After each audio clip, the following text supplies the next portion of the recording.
વિરામ બાદ આપનું સ્વાગત છે. આપ જોઈ રહ્યા છો ભક્તિ સંદેશ. જ્યારે કોઈ વ્યક્તિ કોઈની સાથે મિત્રતા કરવા ઈચ્છતો હોય કે પછી તેને કરવી હોય જીવનસાથીની પસંદગી કે પછી કોઈની સાથે વેપારમાં ભાગીદારી કરવી હોય, તેને તે વ્યક્તિ સાથે કેટલું લેણું છે તે જોવું પણ આવશ્યક છે. એટલે કે એક રાશિને અન્ય રાશિ સાથે કેટલું લેણું કે દેણું છે, જેને બિયાબારું તરીકે ઓળખવામાં આવે છે, તે જોવું આવશ્યક છે. તો આવો જાણીએ આ વિશેની ખાસ વાત. તન્મે મનઃ શિવ સંકલ્પવસ્તુ. જય ભગવાન. મિત્રો, હું છું પ્રફુલભાઈ પંડ્યા. ભક્તિ સંદેશ કાર્યક્રમની અંદર આપનું સ્વાગત છે. દર્શક મિત્રો, આજે હું એક જ્યોતિષના વિષય ઉપર વાત કરવાનો છું. અને આ વિષય છે જેને કહેવામાં આવે છે બિયાબારું, એટલે કે લેણ દેણ. તમારે કઈ રાશિથી લેણાદેણી છે, કેવી છે? કેમ કે આવા ઘણા બધા લોકોનો ફોન પણ હોય છે કે શાસ્ત્રીજી, મારે આ વ્યવસાય કરવો છે, તો મારે કયા વ્યક્તિ જોડે એની લેણાદેણી છે, મારે કઈ રાશિથી લાભ છે, કઈ રાશિથી નુકસાન છે. દરેકને મનમાં ક્યાંક ના ક્યાંક પ્રશ્ન હોય. કંઈ પણ નાની નાની વાત હોય તો પણ એવું થાય કે મારે આ રાશિથી મારે લેણાદેણી ખરી બનશે કે નહીં બને. અને આવા બધા તમારા મનમાં પ્રશ્ન હોય તે પ્રશ્નનો જવાબ પણ હું એક જ ઉપાય અને એક જ કાર્યક્રમમાં, આજના કાર્યક્રમથી જ હું તમને જણાવી દઈશ, જેને સંસ્કૃતમાં બિયાબારું કહેવામાં આવે છે અને ગુજરાતીમાં આપણે કહીએ તો લેણાદેણી. કે ભાઈ આ રાશિ જોડે મારે લેણાદેણી છે કે નહીં. અને એનું પ્રમાણ બાલબોધ નામના ગ્રંથની અંદર આપેલું છે. જ્યોતિષમાં બાલબોધ નામનો એક ગ્રંથ છે, જેમાં 12 રાશિઓના વ્યક્તિને એનું કઈ રાશિથી લાભ અને કઈ રાશિથી નુકસાન થશે તેની માહિતી આપી છે. શાસ્ત્રમાં લખ્યું છે, મીન મેષૌ વૃષભ મિથુના કર્ક હરિ તુલ કન્યકઈ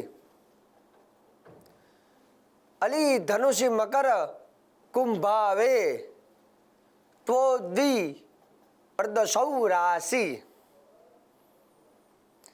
દ્વિર દ્વાદશમ શુભમ પ્રોક્તમ મીનાદૌ કુંભ રાશિષુ મેષાદૌ યુગ્મ રાશૌ તુ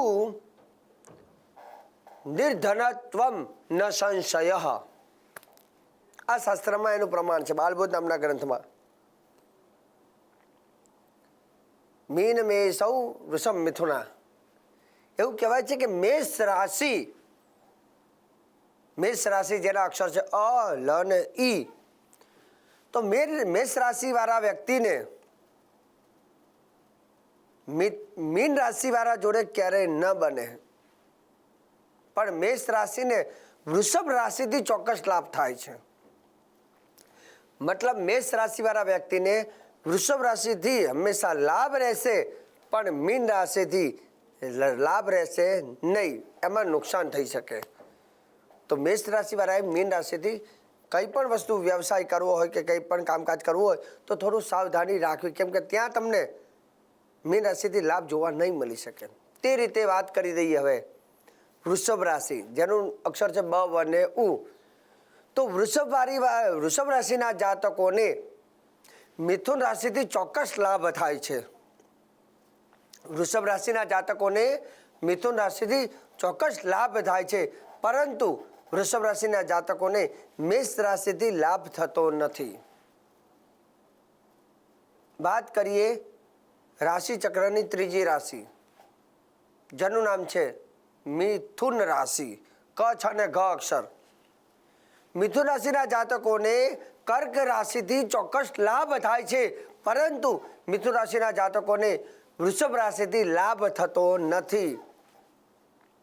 તો મિથુન રાશિના જાતકોએ વૃષભ રાશિથી થોડી સાવધાની રાખવાની જરૂર છે. વાત કરીએ કર્ક રાશિ. કર્ક રાશિ જેના 2 અક્ષર ડ અને હ અક્ષર. કર્ક રાશિના જાતકોને સિંહ રાશિથી ફાયદો થાય છે.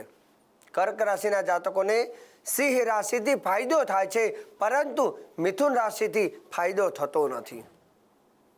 કર્ક, હરિતુલ્ય, કન્યા કઈ એટલે કર્ક રાશિના જાતકોએ સિંહ રાશિથી લાભ અને મિથુન રાશિથી નુકસાન થઈ શકે.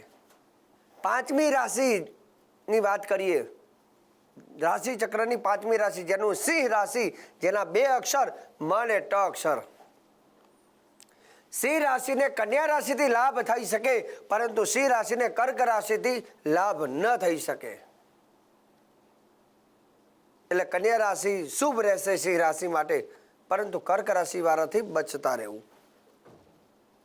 વાત કરીએ રાશિ ચક્રની છઠ્ઠી રાશિ કન્યા રાશિ, જેના 3 અક્ષર પઠણ. હવે કન્યા રાશિને કઈ રાશિથી લાભ? તો કન્યા રાશિને તુલા રાશિથી લાભ છે, પરંતુ કન્યા રાશિને સિંહ રાશિથી લાભ નથી. તમારી રાશિ કદાચ જો તુલા હોય તો તુલાના 2 અક્ષર ર ને ત અક્ષર. તમારી રાશિથી કયો લાભ? તુલા રાશિને લાભ થાય છે કેવલ વૃશ્ચિક રાશિથી, પરંતુ તુલા રાશિના જાતકોને કન્યા રાશિથી લાભ જો હોતો નથી. આગળની રાશિ વૃશ્ચિક, જેનું અક્ષર છે 2 અક્ષર ન ને ય અક્ષર. વૃશ્ચિક રાશિના જાતકો માટે એવું કહેવાય છે કે વૃશ્ચિક રાશિ ન ને ય અક્ષરવાળા વ્યક્તિઓને ધન રાશિથી લાભ થાય છે. ધન રાશિ તમારી લેણિયાત છે, પરંતુ તુલા રાશિ તમારી દેણિયાત છે, ત્યાં નુકસાન થઈ શકે, એટલે થોડી સાવધાની રાખવી. વૃશ્ચિક રાશિના જાતકોને ધન રાશિથી લાભ અને તુલા રાશિથી નુકસાન થઈ શકે છે. વાત કરીએ રાશિ ચક્રની 9મી રાશિ, જેનું નામ છે ધન રાશિ. હવે ધન રાશિને કઈ રાશિથી લાભ? ધન રાશિને મકર રાશિથી લાભ છે, પરંતુ ધન રાશિને વૃશ્ચિક રાશિથી નુકસાની છે. તો વાત કરીએ આગળ 10મી રાશિ મકર. શનિ મકર કુંભયો. એવું કહેવાય છે મકર રાશિના જાતકોને કુંભ રાશિથી લેણું છે. મકર રાશિના જાતકોને કુંભ રાશિથી લાભ છે, પરંતુ ધન રાશિથી લાભ નથી. તો મકર રાશિઓએ ધન રાશિથી બચતું રહેવું જરૂરી છે. હવે આગળની રાશિ 11મી રાશિ, જેનું નામ જ છે કુંભ, ગ સ સ.